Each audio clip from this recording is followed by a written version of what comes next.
Hey guys, just wanted to film a short video just giving a weird midweek recap on my analysis, my charts, and some trades I've been looking at. So, been looking at the DXY, which is the Dixie, the US dollar currency. Essentially, we are moving in a very good structure at the moment. So, what I'm currently seeing is that price has basically moved down, which essentially could have been the move to go low. However, it was.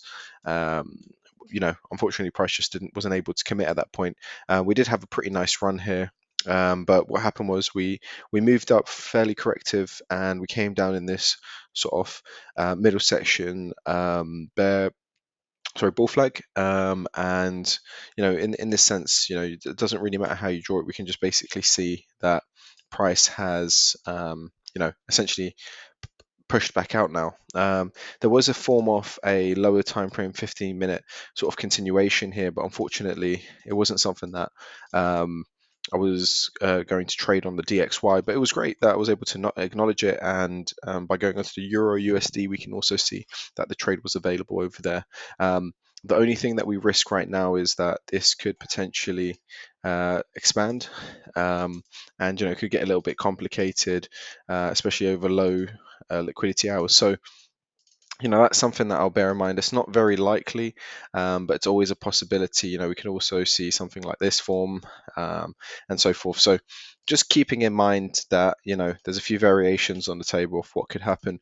That's it for the DXY, but it's definitely looking good for the long, and this is what I'll definitely be eyeing up, because if we do have something like this as well, there could definitely be a trade there. Unfortunately, it would be during hours of when I am not awake, so it could be a missed trade for me. But over here, around about, it would be during high spread hours, which, to be honest, would be something off, you know, pretty smart just before high spread hours, catch people on not wanting to take that trade, comes in over here, and then just pushes off. So who knows, something could happen, but that's obviously a trade for later, or we can just continue going and then form some more corrections on the way up, and then eventually make it up here, and then we can evaluate how we're going to take a trade.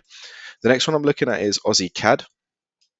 Aussie CAD is pretty cool as well.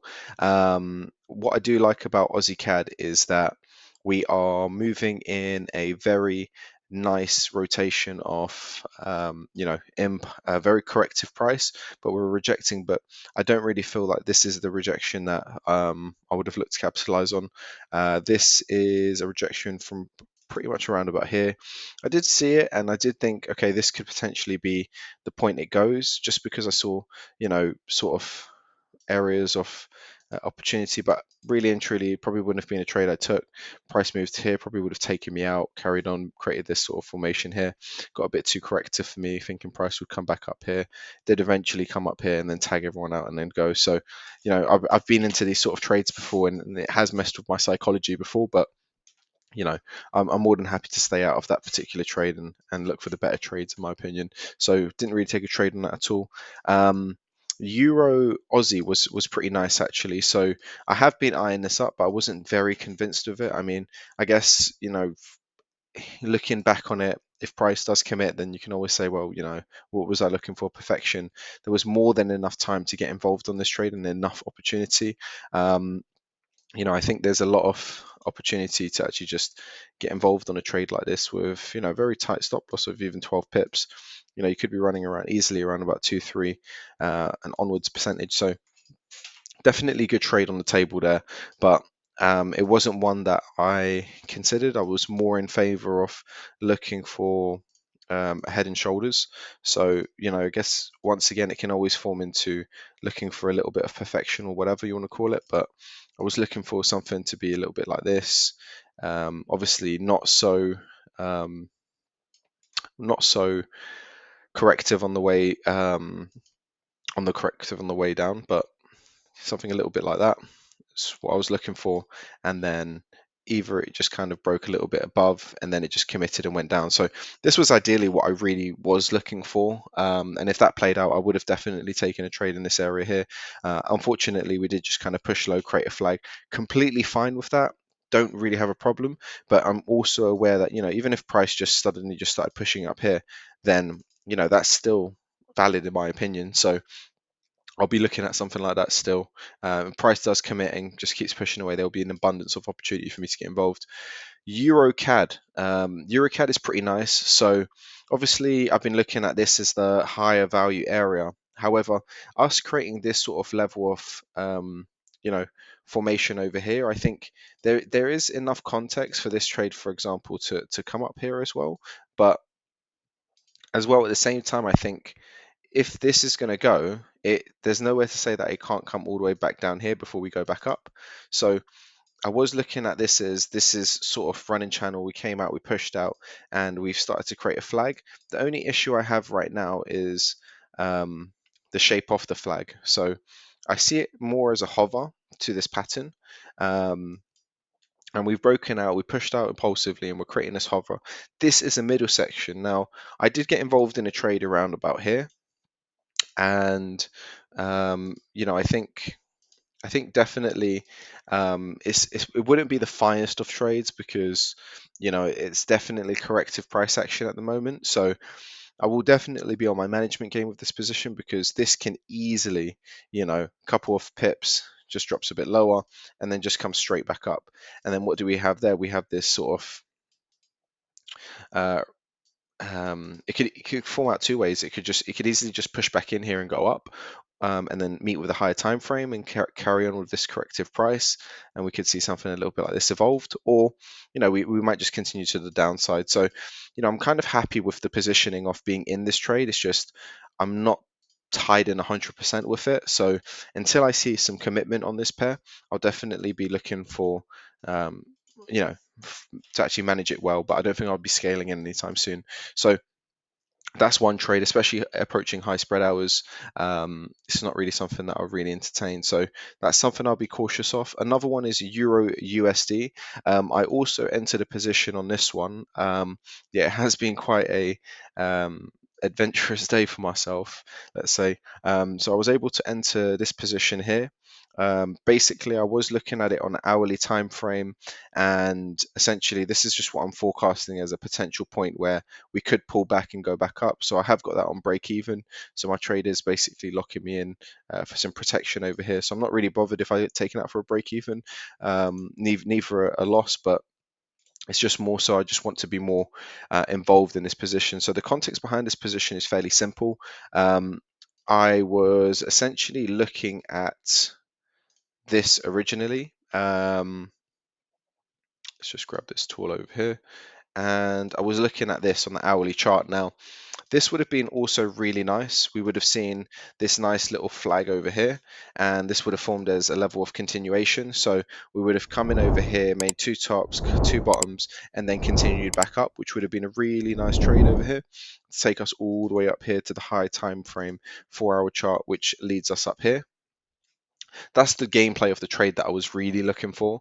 However, unfortunately, we didn't get it, but there's nowhere to say that we don't just correct like this all the way back up.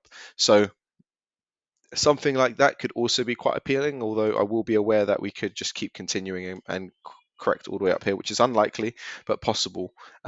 We also have this major trend line that I'm being aware of, which is on the even higher time frame. So, we've been correcting in this sort of price action for a while. I was looking for a 3-touch, but I know that it's not essential. Like we can just come over here, meet in an area over here, create some small consolidation, however it meets, it doesn't really matter. And then from there we can just pretty much sell off. So I'm not too concerned. It's just I want to be involved on the sell.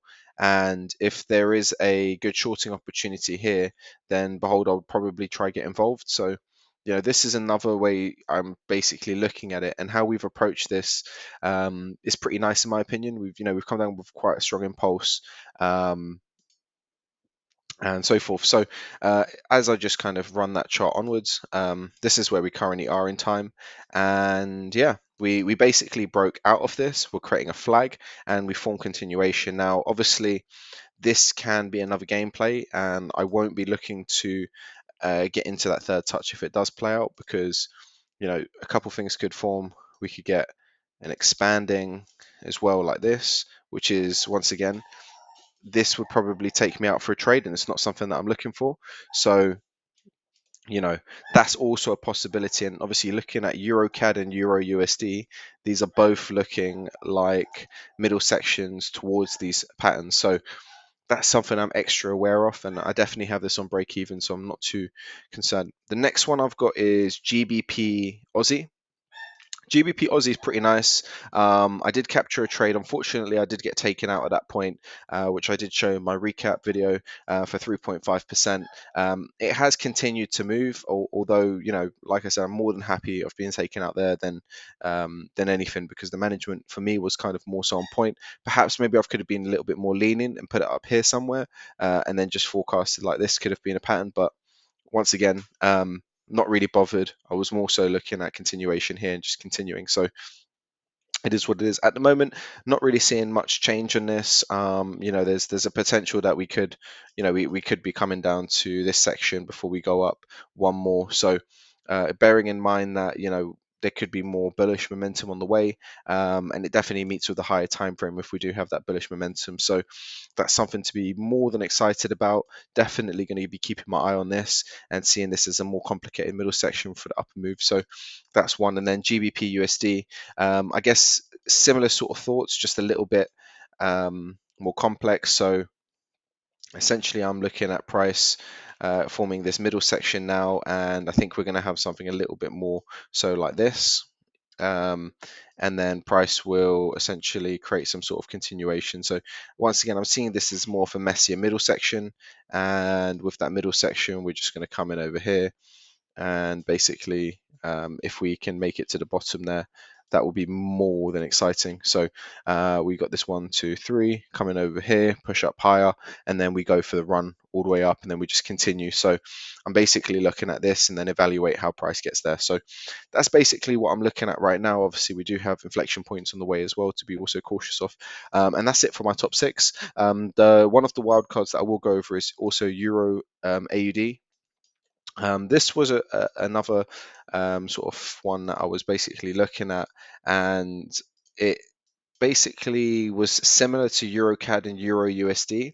However, it wasn't really the sort of price action that I was really convinced with, only because of this corrective price here. This is more above something off, kind of saying to yourself, well, if I'm going to be taking a trade here, I do risk the fact that this is very corrective, and it can basically pull me back into the trade and keep going. So right now I'm basically seeing that as a section there for it to go higher for another touch before we sell off. So I'm more than happy to stay out of this one now. I was looking at this previously, and I did take a position on this, which was a 1% loss, unfortunately. However, I guess I did take quite a bit of trades on these pairs, but at the same time the potential was there. So the trade was roughly around about here, and then it just took me out. So I guess that's one of the things with risk entries, but I did see it as we had that sort of hover as well below the low. So took this, went over here, popped it on there, and looking at it in hindsight, a trade like this is definitely isn't so bad. So if on a different day, if this wasn't so corrective, this pushed and created the hover, this can definitely sell off. And from here to here, I definitely had roughly around about 1%, I believe. So there was enough room for me to manage that as well. It was around about 16 pips. Just move that down a little bit. Yeah, roughly around about 16, and then there was about 3% here. There was about 1% to the low at least. So there was definitely a lot of room for management, and then to that low over there we had around about 11%,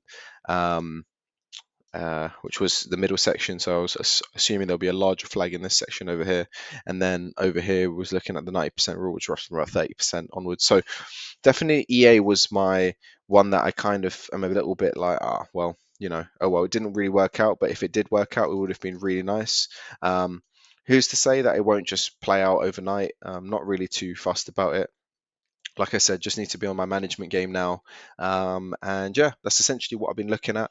Obviously, I'm not going to go through the rest of the wild cards because they're not they haven't really shaped up, and there's nothing really to discuss on those yet.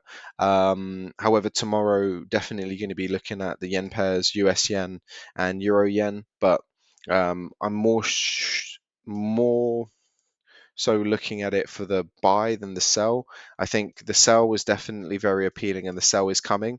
But I think if I'm going to be taking a counter trend, I might potentially look for the buy for the counter trend, because we might get enough volatility in it. But definitely for UJ, I'll be looking for the sell. Just a matter of timing. So yeah, that's basically it for my watch list and my wildcards.